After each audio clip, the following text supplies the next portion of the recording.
to talk a little bit about Spanish football, though, next, and a big story involving Barcelona, because La Liga have removed signings Dani Olmo and Pau Victor from Barcelona's list of registered players after the club failed to meet a pretty important financial deadline. A La Liga statement says that FC Barcelona has not presented any alternative that, in compliance with La Liga's economic control regulations, would allow it to register any player after January the 2nd. That's after Dani Olmo joined from RB Leipzig in the summer in a £50 million deal, but it could only be registered on a temporary arrangement until the end of 2024. Due to La Liga's ongoing financial constraints. Let's get more detail on it, from Barcelona correspondent for ESPN, Sam Marsden, who joins us live on talkSPORT. Hello, Sam. Hey, Hugh. Happy New Year. Happy New Year to you as well, my friend. Listen, tell us about this story involving Dani Olmo and where we stand right now. Yeah, you've done quite a good job of summing it up there, because it is quite a complex story, so I'll try and sort of break it down. But like you say, joined in the summer. Barca are slightly in breach of their sort of financial fair play rules, if you will, in Spain, which means they're not allowed to register players until they make certain savings or cutbacks or increase revenue.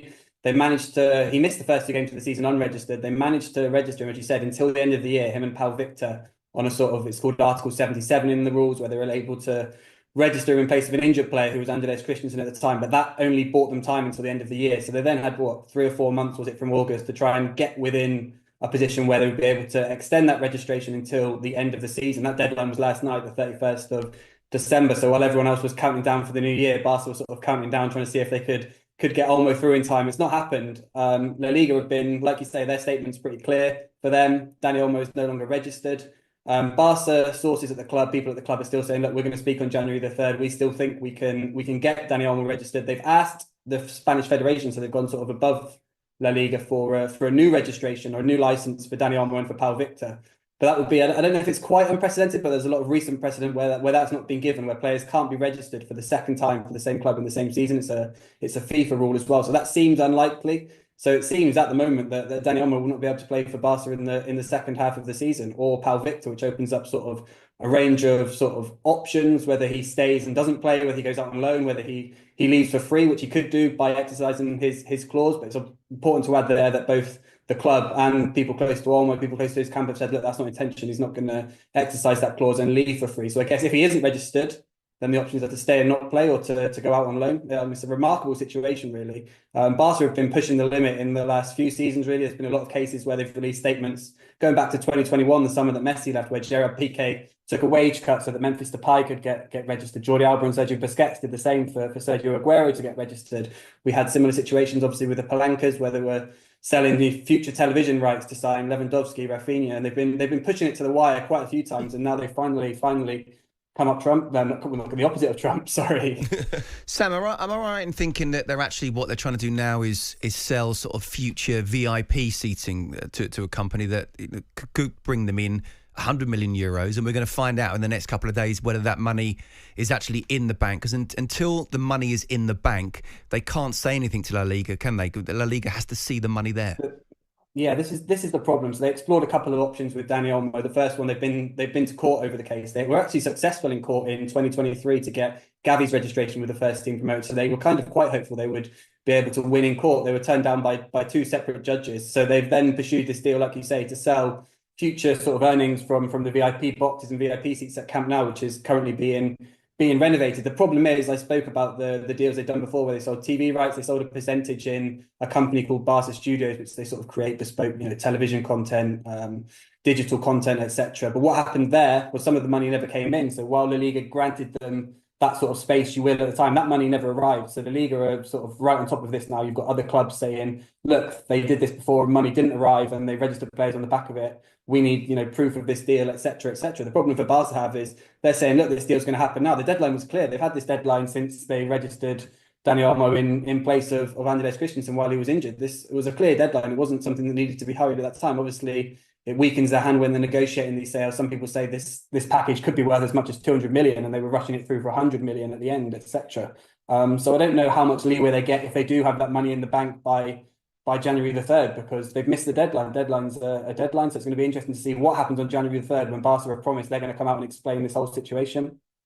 There might not be an easy solution in terms of getting Dani Olmo registered and in their squad for the second half of the season, which means, and I guess you can tell us, that he might be coming. Rumours of Manchester City on loan, Manchester United on loan. But it also means that maybe everyone in the Barcelona squad is possibly up for sale, because obviously one of the reasons they can't register new players is where their finances are. And an easy way to solve your finances if you're a football club is to sell players. So why aren't they?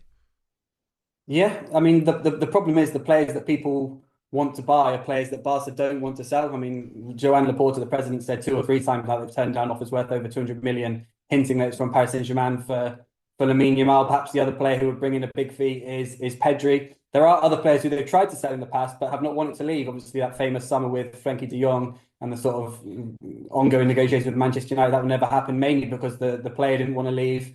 There have been other situations where there have been the chance for players to leave and the players have not wanted to leave. So they've kind of got that double-edged sword where they don't want to sell the best players for the big money, and then a lot of other players don't want to leave. I mean, we could have a remarkable situation where if this money does come in from these sales, or if they sell players in January where they're not allowed to register Dani Olmo, but they are allowed to make other signings, which will seem obviously absurd from the outside, but it's just the way the rules work and not being able to register someone for a second time. But yeah, I mean, you speak to people at the club and they say pretty much most people are up for sale, and they'll name sort of a select few that that they wouldn't encourage offers for. Obviously, one of them being Lamine Yamal, another one perhaps being Pedri, Gavi in the past, who's had injuries. But apart from sort of like the youngsters, you could test their hand with a bid for anyone. A Rafinha, or Andres Christensen, Ronald Araujo, definitely Frenkie de Jong. Araujo and de Jong, strange situations because they're both coming back from injuries, but they're both into the final 18 months of their contract. So yeah, you'd like to, if you need to strengthen, it'd be interesting to test their hand on a couple of those players.